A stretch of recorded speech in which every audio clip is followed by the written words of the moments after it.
Genesis 48. Genesis 48 from verse 17. And when Joseph saw that his father laid his right hand upon the head of Ephraim, it displeased him. And he held up his father's hand to remove it from Ephraim's head unto Manasseh's head. For Joseph said unto his father, Not so, my father, for this is the firstborn. Put your right hand upon his head. And his father refused and said, I know it, my son, I know it. He also shall become a people, he also shall be great. But truly his young brother shall be greater than he, and his seed shall become a multitude of nations. So Joseph auya nevana vake pamberi pababa vake achida kuti baba vaise ropafadzo. So ndokubva amisa ine position yekuti baba vaifanirwa kungotambanudza maoko, voisa ruoko rworudyi kune first born, then the left hand to the second born. Asi baba vake vakabva vapesanisa maoko sekudai so. Ndokubva vataura ropafadzo. The right hand yaimirira greater portion yeblessing. Right hand was meant for the firstborn and the left hand for the secondborn. Asi baba ndokubva vaisa right hand kuna Ephraim, left hand kuna Manasseh. Joseph avaunza in this position kuti vangoropafadzwa. First hand, right hand riende kune mukuru, second hand riende kuna Ephraim, first hand kuna Manasseh. Baba ndokubva vaita a cross. He crossed his hands and blessed them. So Bible rati hazvina kufadza Joseph. It did not please Joseph. It did not please Joseph. So Joseph haana kufara. Ndikuda kuti kudiko mangwanani ano nekuda kweshoko ino. Uchaona kuti life inokumisa muposition. Zvidzidzo zvako zvawakaita kuchikoro zvakakuisa muposition. Mararamiro awakaita kwawakakurira itori position iripo naturally yekuti zvimwe zvinouya kwauri nokuti you are in that position. Asi ndinofara nekuda kwevhangeri remuchinjikwa. Ndinofara nekuda kwevhangeri re-the cross.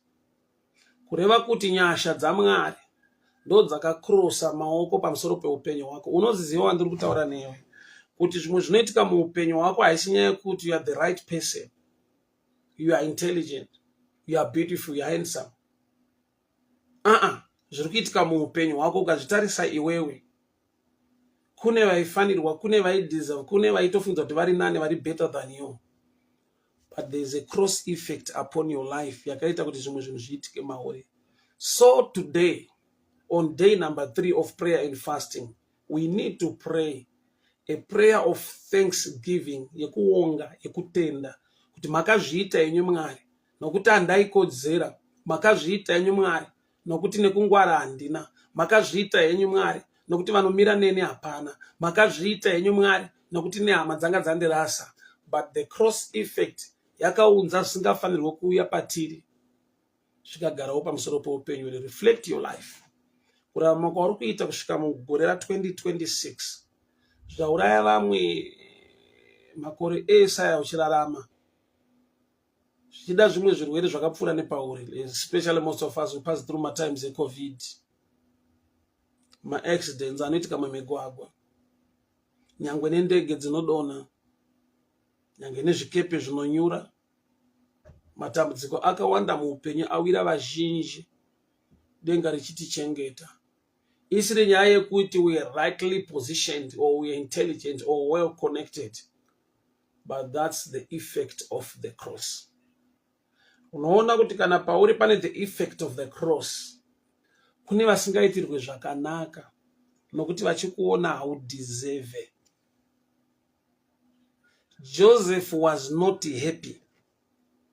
Imagine a parent ari kuti order yamuri kuita sekuru pavana ava haisiriyo, itaise zvizvizvi.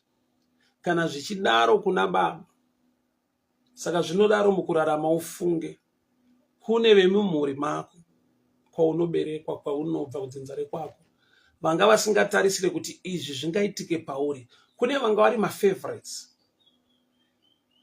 Samueri ari kuenda kundozodza kumba kwaJese. David wakazoitawo kushedzwa kuti hamuna mumwe nokuti ana Shama vanga vari favorites. By looking at them waiona kuti this is the future king. But the effect of the cross yakamanifesta mulife ya David ndokubva amirirwa kubva kumafuro kuti asangane nekuzodza pamusoro poupenyu hwako. There are things in life, I don't know whom I'm talking to, but ini am a result of the cross effect. Dai asiri Jesu, dai dzisiri nyasha. You can imagine kuti people now kune Facebook, people they can comment whatever comment they want to put on your life. Kune comment section vanotaura zvavanoda. Unotoona kuti this amount of hatred in vanhu against me, but the Lord is seeing me through. Nekusakodzera kwandakaita pameso evazhinji, nekuda kwekuti chakanaka chikaitika kwauri, asi ese macomments achauya ari positive. Some will say you deserve, some will say hapana zviripo hazvina nebasa rese. You see such comments, they will show you that God is involved in chinhu chiitike, because there is quite a number of people who are still happy, who are still interested for such a thing to happen. Uroi mazuva ano hausi wokumuka usiku vanhu vachinoroya vanhu. PaFacebook you can tell witchcraft iripo paFacebook. Ekuda kwekuti waita chakanaka chagamuchirwa ne3/4 of people, then there is a quarter of people who are not happy, who are so bitter. Yet hauna chakaipa chawaita. That's open witchcraft. Witchcraft yeusiku ndeyekutaimira munhu akarara yekuti hauna idea kuti zviri kubva kunani. Today Facebook is opened a door yekuti uroyi huchimanifesta pachena. People hate you for doing a good thing. Vanhu havafari zvakanaka zvichiitika kwauri nekuda kwekuti vamwe vane zvavakaona, vaitarisira kuti ivo ndo vaifanirwa kuzviwana, ivo ndo vaifanirwa kuzvigamuchira, ivo ndo vari beta, ndo vari nani.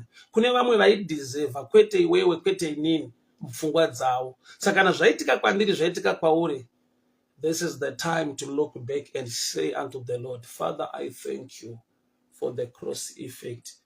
Ini ndiri Ephraim, kwaiva naManase, an elder brother, are you well positioned to your right, but imi makapesanisa maoko, mafunga nezveupenyu hwangu.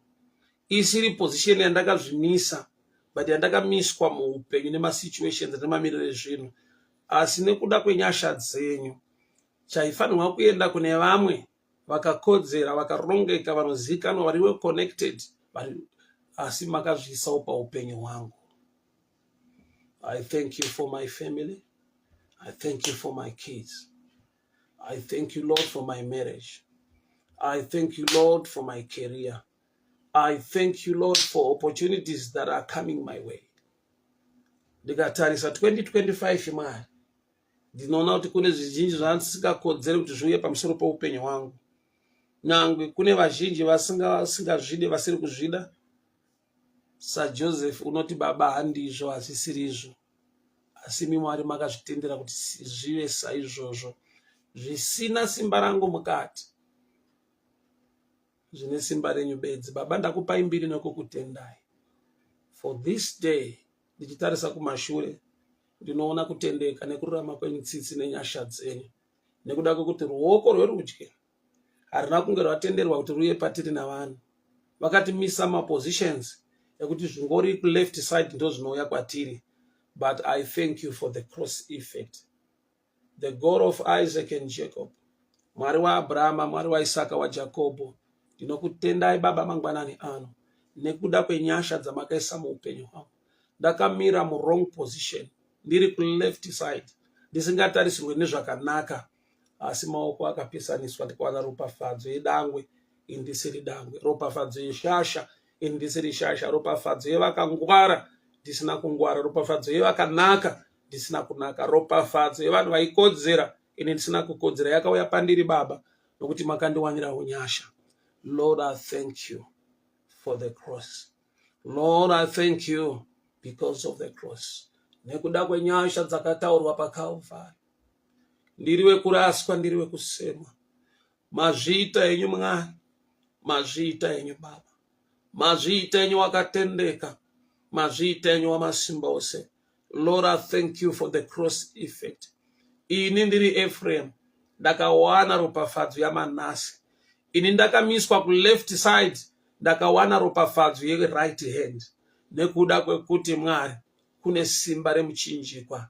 Zvisina kufanira zvinofaniswa nemi, zvisingakodzere munoita zvikodzere. Baba, ndakupai mbiri 2025 ndakaona the cross effect in my life. Zvisingatenderwe kubatwa nesu, makazvitendera Baba kuti tizvibate. Zvisingatenderwe kuuya une kwatiri, makazvitendera kuti zviuye une kwatiri. Lord, we thank you. Lord, we honor you. On this day, I thank you. Muromo wangu unopupura kunaka nekugona kwenyu, nokuti makatendeka mutsvene. Mbiri nerukudzo zviwe kwamuri, muzita raJesu Kristu weNazareta. Amen and amen. God bless you people. God bless you people. You can join me tomorrow again, same time. Tinamate pamwe chete on day number 4 tomorrow. Pamazuva edu prayer and fasting. So God bless you. Stay blessed. Mwari vakuitire nyasha zvikuru. Ndikunamata pamusoro pefavor mudikani, pamusoro peupenyu hwako. Ndoda kuti ubate musoro wako udeclare mukati merine gore kuti favor locate me. May favor rest upon my head. May the favor of the Lord and the blessing of the Lord be upon my life. Zvandichabata zviattract favor. Pandichafamba ndiattract favor. Kwese pandinosvika, pandichatarisa, zvandichabvambira Mwari wangu, favor ilokete upenyu hwangu. SaMozisi akawanirwa nyasha ari muNile River, ari mutswanda. Asi paakachema mwanasikana waFaro akanzwa tsitsi, Mozisi akachengeteka mumazuva erufu. Chese chinoda kuuraya basa rangu, ndinotaura the spirit of life, the gift of life. Favor to rest upon my life, favor to rest upon my children, favor to rest upon my work wherever I go. Pandinofamba, pandinomira Mwari, kuronga kwose kwakaipa ngakushayiwe simba. Ndinodeclare nyasha, ndinotaura favor in the mighty name of Jesus. Ndikutaura favor muupenyu wako mudikani, ndikutaura favor muupenyu wako mudikani. Mukati merino gore mumavambo aro, SaMozisi wakaberekwa mumazuva ari kuurayiwa vamwe, mumazuva atararama akaipa kudai. But favor ngailokete upenyu hwako, ngaigare pamusoro peupenyu hwako.